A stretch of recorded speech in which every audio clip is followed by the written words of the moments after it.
మీ business ఏదైనా మీ ఊర్లో promotion చేయాలంటే అది సుమన్ టీవీతోనే సాధ్యం. ఇప్పుడే సంప్రదించండి. ప్రస్తుతం మనం మహిబాద్ పట్టణంలో ఉన్నాము. ఇక్కడ రానున్న ఎలక్షన్లలో మే 13వ తారీఖున ఎంపీ ఎలక్షన్లలో ఏ పార్టీ ఏ విధంగా ఎవరు గెలిచే అవకాశం ఉంది, ప్రచారం హోరాహోరీగా జరుగుతుంది.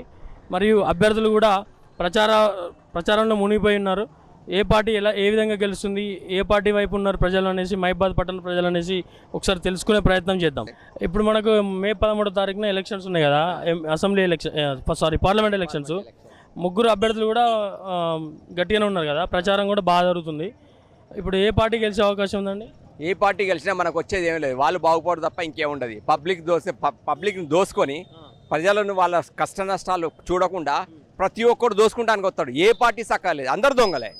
దాంట్లో చిన్న దొంగ పెద్ద దొంగ అంతే. ఒకడు పెద్ద దొంగ చిన్న దొంగ, అంతగానే చేసేది ఏం లేదు. వాళ్ళు సంపాదించుకుంటానికి వచ్చుడే తప్ప పబ్లిక్ చేద్దాం సేవ చేద్దాం అని ఏం లేడు. అది నా ఇంటెన్షన్. ఇప్పుడు మీరు అసెంబ్లీ ఎలక్షన్స్లో ఓటు వేయలేండి? వేయలేదు. ఏ పార్టీకి? నోటాకేసినాను. నోటాకేసారు? అందరు దొంగలే. కాంగ్రెస్ దొంగ, టీడీపీ దొంగ, టీఆర్ఎస్ దొంగ, బీజేపీ దొంగ, అందరు దొంగలే. ఇప్పుడు దేనికి వేస్తారు? ఇప్పుడు నోటాకేస్తా. నోటాకేస్తారా? అమ్మ ఎవరమ్మా మీది? కొరివియా? ఇప్పుడు ఓట్లు వస్తున్నాయి తెలుసు కదా, 13వ తారీఖున సోమవారం. మనకు ఏ పార్టీ గెలిచే అవకాశం ఉందమ్మా? టిఆర్ఎస్. టిఆర్ఎస్ఆ? టిఆర్ఎస్ ఎవరు తెలుసా? తెలుసు. కవితమ్మ. ఎందుకమ్మా? ఎందుకు? ఎందుకంటే ఇంతకుముందు ప్రభుత్వం మంచిగా ఉందిగా, ఇప్పుడు కూడా అట్నే ఉండాలని. ఇప్పుడు లేదా కాంగ్రెస్? ఏడుంది ఇప్పుడు? ఒక్కటే రెండు అమలు చేసిండు. ఏం చేసిండు అంతే. అంటే మీకు పథకాలు ఏం రాలే అంటారు? ఏం రాలే. టిఆర్ఎస్ కే. నమస్తే. ఎవరు మీది? మహిబాద్ లోకల్. మహిబాదా? ఇప్పుడు ఎలక్షన్స్ ఉన్న ఐడియా ఉంది కదా, ఏ పార్టీ ఎవరెవరు అభ్యర్థి అనేసి? అవును. ఓకే, ఇప్పుడు మనకు మే 13వ తారీఖు ఎలక్షన్ రోజున ప్రజలు ఏ పార్టీ వైపు మొగ్గు చూసే అవకాశం ఉందన్న? ప్రజలు ఎక్కువ అయితే బీజేపీకే ఉంది. నాకు తెలిసి అయితే ఈ మతాల మీద, కులాల మీద, ఈ ఉచిత పథకాల మీద ఈ ప్రజలు ఎప్పుడైతే ఆకర్షితులై ఈ నాయకులు వాళ్ళ స్వార్థం కొరకు యూజ్ చేసుకుంటున్నారో, ప్రపంచ దేశాలలో మన ఇండియా ఇంకా వెనకబడే ఉంటుంది. మన పక్క పొంటున్న చైనా, మన పక్కనున్న చైనా ప్రపంచంలో నెంబర్ 2 స్థానానికి వచ్చింది. అక్కడ ఇలాంటి ఉచిత పథకాలు, ఇలాంటి మత రాజకీయాలు ఉండవు. ఇక్కడ ఇండియా కాడికి వచ్చేసరికి అందరి స్వార్థం ఎక్కువ ఉన్నది. అందరికీ ఉచితంగా రావాలి, పవర్ కానీ తినుడు కానీ, వానికి ఆఖరికి పుణ్యానికి 10 లక్షలు ఇచ్చినా కూడా నాకు ఎందుకు ఇస్తాను అని అడిగే సమాజం పోయింది. ఒకప్పుడు ఎలక్షన్ అంటే ఒక ఊరికి వస్తే మా ఊరికి రోడ్డు, బడి, గుడి కావాలనేది. ఇప్పుడు మీరు మొత్తానికి పథకాలే వద్దంటారు? పథకాలు వద్దనుడు కాదు, పథకాలు ఒక పద్ధతి ప్రకారం ఉండాలి. ఉదాహరణకు ఒక ఊరికి పోతే ఒకప్పుడు మా బడి కావాలి, గుడి కావాలి, ఒక ఇది కావాలి, హాస్పిటల్ కావాలనేది. ఇప్పుడు అది కాదు, నాకేంది అనే స్థాయికి వచ్చింది. నాకేంది అని అన్నప్పుడే స్వార్థం, దేశం మొత్తం వెనకబడిపోతుంది. అలాంటి కాకుండా ఎడ్యుకేషన్ పరంగా హాస్పిటల్స్, మెడికల్ కాలేజీలు, ఇంజనీరింగ్ కాలేజీలు, స్కూళ్ళు, ఐటీ హబ్లు ముందుకు వెళ్ళిపోతే ఈ దేశం పరుగు పెడుతుంది. ప్రపంచంలో దేశం కూడా ముందుకు పోతుంది.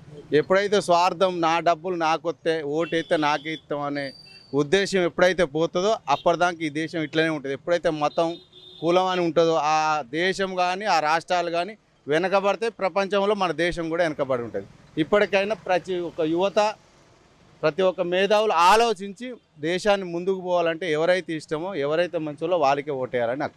మీ అభిప్రాయం ప్రకారం బీజేపీ గెలిచే అవకాశం ఉందంటారు?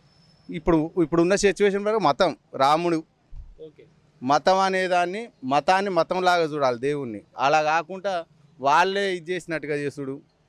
నమస్తే అన్న. ఇప్పుడు మే 13వ తారీఖు ఎంపీ ఎలక్షన్స్ ఉన్నాయి కదా, మన కాడ ప్రచారం అయితే హోరీ జరుగుతుంది. 3 పార్టీలు, ప్రధాన పార్టీలు 3 అభ్యర్థులు ఉన్నారు కదా. ఇప్పుడు మీకు ఏ పార్టీకి తెలుసా అన్న? ఎవరెవరు అభ్యర్థులు ఎవరు తెలుసా అన్న? ఇప్పుడు 3 పార్టీల నుండి అభ్యర్థుల్లో ఎవరికి ఎక్కువ గెలిచే అవకాశం ఉందన్న? బలరాం నాయకుడు ఉందన్న. బలరాం నాయక్ గారు గెలిచే అవకాశం? అవును. ఎందుకన్నా? ఇప్పుడు అధికారం వాళ్ళదే, ప్లస్ అందులో ఒకటి ఆయన కూడా ఎంపీ ఎలక్షన్లలో కొంచెం గట్టిగానే పోటీ చేస్తున్నాడు. ప్లస్ మళ్ళీ అందులో ఒకటి ఏంటంటే ప్రజల్లో ఆయనకి కొంచెం ఉందాహన ఉంది. అందులో ఒకటి ఆయనకి ప్రజాసేవ ఎలా చేయాలో తెలుసు. ఇంతకుముందు కూడా చాలాసార్లు పోటీ చేసిన వ్యక్తి. మహబాద్లో ఎలా చేయాలో కూడా ఆయనకు తెలుసు. అందుకే చాలామంది ఇప్పుడు ఆయననే అనుకుంటున్నాం. ఇంతకుముందుకు 3 కూడా ఎంపీ అభ్యర్థులుగా నిలబడ్డవారే కదా అన్న? నిలబడ్డవారే, కానీ బలరాం నాయక్ వస్తే కొంచెం అధికారంలో ఉన్న పార్టీ కాబట్టి ఏదైనా సరే జరుగుతుంది అన్న ప్రజల్లో ఒక ఉంది. ఓకే అన్న, థ్యాంక్ యూ.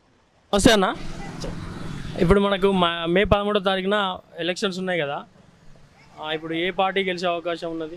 ప్రచారం అయితే హోరాహోరీగా జరుగుతుంది. మూడిట్లో ఏ పార్టీగా గెలిచే అవకాశం ఉంది? ఎక్కువ అవకాశం ఉంటుంది, బీజేపీకి ఎక్కువ అవకాశం ఉంటుంది. బీజేపీకి ఎక్కువ వేసే అవకాశం ఉన్నది అంటే ఎందుకండి? రీజన్ ఏంటిది? మన దేశానికి మాత్రం కొద్దిగా సేఫ్ సైడ్లో ఉంచేది బీజేపీ మాత్రమే. దేశం ఇంటర్నేషనల్ పర్పస్, లోకల్ పర్పస్ అయితేనేమో మనకు ఇక్కడ కాంగ్రెస్ బెటర్. మొత్తానికి బీజేపీ గెలిచే అవకాశం ఉంది అంటారు. అంతే అన్న కదా, ఎలక్షన్ జరుగుతున్నాయి. మే 13వ తారీఖు ఎలక్షన్స్ ఉన్నాయి. 3 పార్టీలు కూడా హోరాహోరీని ప్రచారం చేస్తున్నాయి. మీకు ఏ పార్టీ గెలిచే అవకాశం ఉందన్న? కాంగ్రెస్ గెలిచే అవకాశం ఉంది. కాంగ్రెస్ గెలిచే అవకాశం ఉందా? ఎందుకన్నా రీజన్? రీజన్ ఏముంది, రైతు బంధు 15,000 ఎక్కువ ఇస్తున్నాడు కదా, 5,000 ఎక్కువ ఇస్తున్నాడు కదా ఆయన కన్నా. పడ్డాయా? పడతాయి ఇప్పుడు. పడతాయి. ఓకే, అందుకనే దానికే వేద్దాం అనుకుంటున్నాం మేము. కాంగ్రెస్కే గెలిచే అవకాశం ఉంది అంటారు. ఓకే అన్న, థ్యాంక్ యూ. పార్లమెంట్ ఎలక్షన్స్ ఉన్నాయి కదా, ఇప్పుడు మనకు ఏ పార్టీ గెలిచే అవకాశం ఉంది? ఎట్లా ఉందన్న? కాంగ్రెస్ కాంగ్రెస్ గెలుస్తా? ఎందుకన్నా? అట్లాగే జనాలకు అంతా కమిటీ అయిపోయారు. కాంగ్రెస్ 6 గ్యారంటీ పథకాలు అందుతున్నాయి కాబట్టి కాంగ్రెస్ మంచిగా ఉంటుంది. కాంగ్రెస్. ఓకే, ఎవరన్నా మీది? కాంపేర్ సీరోల్ కాంపెల్. ఓకే అన్న, థ్యాంక్ యూ. ఇప్పుడు మనకు మే 13వ తారీఖు పార్లమెంట్ ఎలక్షన్స్ ఉన్నాయి. ఏ పార్టీ గెలిచే అవకాశం ఉంది? ఏ అభ్యర్థిని చూసి ఓటేస్తారా, పార్టీని చూసి ఓటేస్తారా? దేనికి ఎక్కువ విజయ అవకాశాలు అన్న? ఈసారి 100% ఒకటి ఏంటంటే ప్రెస్ మిత్రులకు ఆల్ ఇండియా ప్రకారంగా ఈసారి ఒక్కసారి మాకు రాహుల్ గాంధీ ప్రధాని కావాలనేది మాకు యువకుడు ఉత్సాహవంతుడు ఒక్కసారి కావాలి. మా ఎల్లవేళ ఆకాంక్ష.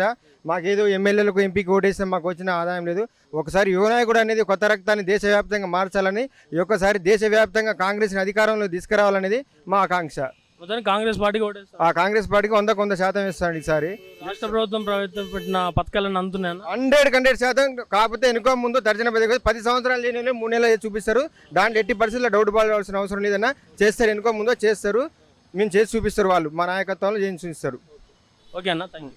మీరు చెప్పండి, అవకాశం ఉందన్న? ఇక్కడ మన మహబూబాద్ అయితే 99% బలరాం నాయక్ గారు 2,50,000 మెజార్టీ తోటి ఇక్కడ కంపల్సరీ ఎంపీగా గెలుస్తాడు. 2,50,000 భారీ మెజార్టీ, 2,50,000 మెజార్టీ వస్తుంది పక్క. అంటే ఏ విధంగా చెప్తున్నారన్న? ఎట్లా? ఇప్పుడు మనకు గత 10 సంవత్సరాల కాంచి టీఆర్ఎస్ ప్రభుత్వాన్ని చూసినాం, గత 40 ఏళ్ళ కాంచి కాంగ్రెస్ పరిపాలన చూసినాం. ఇప్పుడు వాళ్ళది కాంగ్రెస్ పార్టీది త్యాగాల కుటుంబం. వాళ్ళ కుటుంబం మొత్తం ప్రజల కోసమే వాళ్ళ ప్రాణాలు అర్పించి, కానీ వీళ్ళు కొత్తగా చేసేది ఏం లేదు. వీళ్ళు అవసరం కోసం చేసుకున్నారు. ఇప్పుడు మనకాడ కూడా తెలంగాణ గవర్నమెంట్ ఏర్పడ్డది. ఇప్పుడు పైన కూడా రాహుల్ గాంధీ గారు కంపల్సరీ పీఎం అవుతాడు ఈసారి. ప్రధానమంత్రి రాహుల్ గాంధీ అవుతాడు, పక్కా అవుతాడండి. ఓకే అన్న, థ్యాంక్ యూ అన్న. నమస్తే అండి. ఇప్పుడు మే 13వ తారీఖున ఎలక్షన్స్ వస్తున్నాయి కదా, పార్లమెంట్ ఎలక్షన్స్. మనకి ఇప్పుడు ఏ పార్టీ గెలిచే అవకాశం ఉందండి?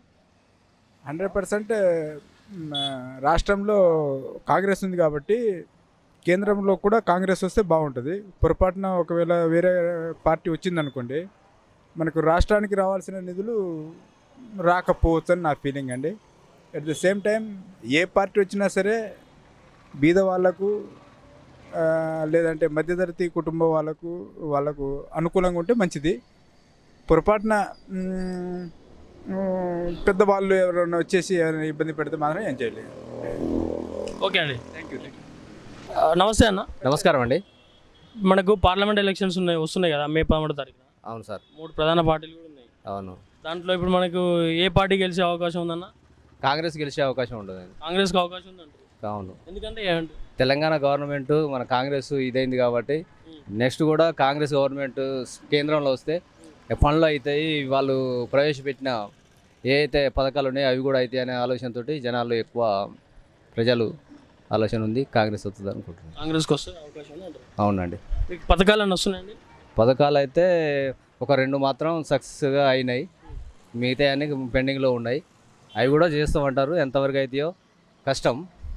అన్నీ ఏ ప్రభుత్వం వచ్చినా కానీ వాళ్ళు ప్రవేశపెట్టిన పథకాలన్నీ కావాలంటే చాలా కష్టం. ఒకవేళ కేంద్రంలో కాంగ్రెస్ వస్తే కొన్ని మాత్రం అవుతాయి, అన్నీ కావు. థ్యాంక్ యూ అండి.